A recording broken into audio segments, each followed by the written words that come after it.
जय श्री हरि विष्णु वांसासी जीर्णानि यथा विहाय नवानि गृह्णाति नरो प्राणी तथा शरीराणि विहाय जीर्णा नेन्यानि संयाति नवानि दई। इस श्लोक का अर्थ है, जैसे मनुष्य अपने पुराने जीर्ण शीर्ण वस्त्रों को त्याग कर दूसरे नए वस्त्रों को धारण करता है, ठीक वैसे ही जीवात्मा पुराने शरीर को त्याग कर दूसरे नए शरीर में प्रवेश करती है।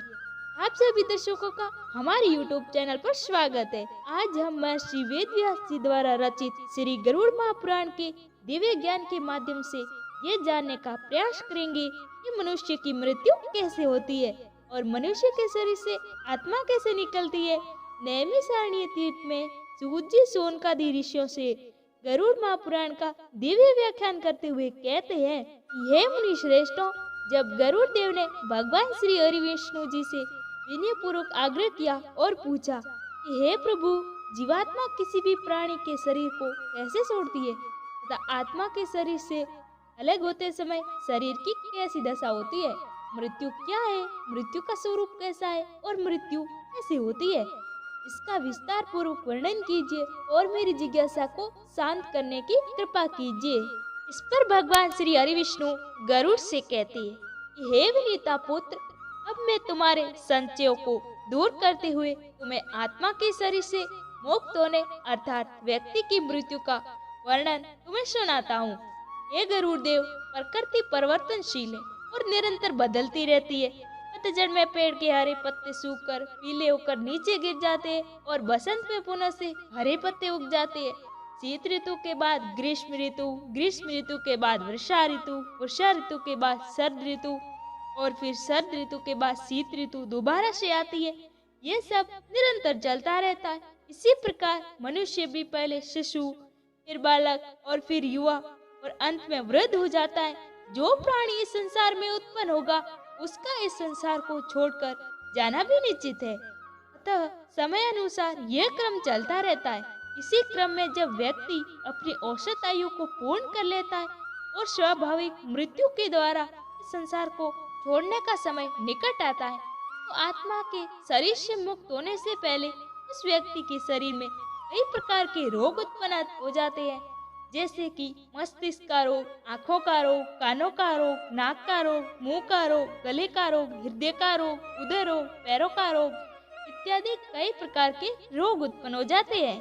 उसका कंठ अवरुद्ध होने लगता है, उसकी आंखों में आंसू आने लगते हैं, उसका शरीर पंगु होने लगता है, उसकी हृदय गति रुक जाती है, हृदय शून्य हो जाता है, उसे अत्यंत घुटन महसूस होती है। उसने अपने जीवन में जो भी शुभ अशुभ कार्य किए हैं और जो उसके जीवन में घटनाएं घटित हुई होगी उन सभी का स्मरण उसे होता रहता है। यह सब एक चलचित्र की भांति उसकी आंखों में दिखता रहता है।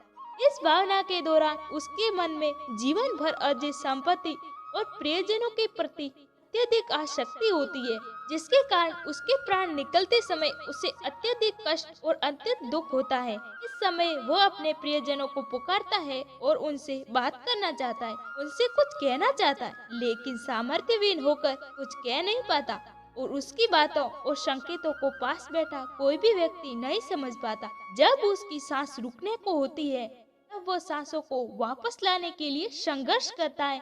उसे बहुत बेचैनी, पीड़ा और झटपटाहट होती है, क्योंकि नाड़ियों से प्राण खींचकर एक जगह एकत्रित होने लगते हैं। उसकी पांचों इंद्रियां अर्थात स्पर्श, स्वाद, गंध, दृष्टि और श्रवण की इंद्रियां एक एक कर शिथिल होकर लुप्त होती जाती है। श्रवण शक्ति सबसे अंत में लुप्त होती है। जब प्राण निकलने का समय बिल्कुल पास आ जाता है तो एक प्रकार की मूर्छा आ जाती है। एक बिच्छू के काटने से जितना दर्द होता है उसके कई गुना बिच्छुओं के काटने का दर्द उसे महसूस होता है। अब उसके प्राण निकालने के लिए यम के दो दूत आती हैं और उसके अचेतन शरीर से उसके प्राणों को बाहर खींच लेते हैं। ये प्राण ही आत्मा है। व्यक्ति के शरीर में 9 द्वार अर्थात 2 आंखें, 2 कान, 2 नाखूने, 1 मुंह और 2 मल मूत्र त्यागने के द्वार होते हैं, जबकि एक ब्रह्मरंध्र होता है जो सिर के मध्य भाग में होता है। ये 10वें द्वार के रूप में जाना जाता है। जब व्यक्ति की मृत्यु होती है तो यम के दूत आत्मा को इन्हीं द्वारों से शरीर से बाहर खींचती है। ये सब मनुष्य के कर्मों पर निर्भर करता है कि उसकी आत्मा इस द्वार से शरीर छोड़कर बाहर निकले। जो लोग श्रेष्ठ योगी, संत महात्मा, ऋषि मुनि और भगवान की भक्ति मार्ग पर चलने वाले होते हैं, उनकी आत्मा अपने आप ब्रह्मरंध्र से देह का त्याग करके बाहर निकलती है। जो लोग धर्मपरायण, भागवत कथा का प्रचार प्रसार करने वाले और मधुर वाणी वाले होते हैं, उनकी आत्मा मुख के द्वार से बाहर निकलती है। जो लोग सदाचारी और भागवत कथा सुनने वाले होते हैं, उनकी आत्मा कान के द्वार से निकलती है। जो लोग सत्य कर्मी और दूरदृष्टि वाले होते हैं, उनकी आत्मा आंख के द्वार से बाहर निकलती है।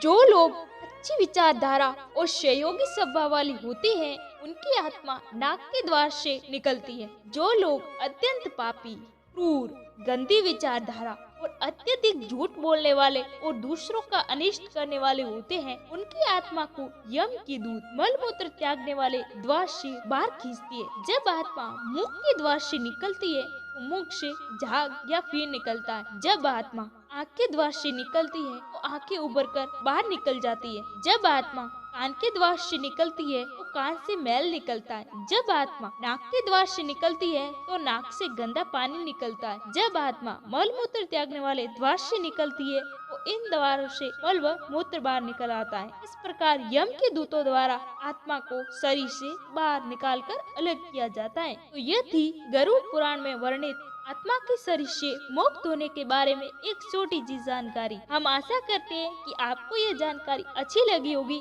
अगर अच्छी लगी हो तो वीडियो को लाइक करें और हमारे चैनल को सब्सक्राइब करें।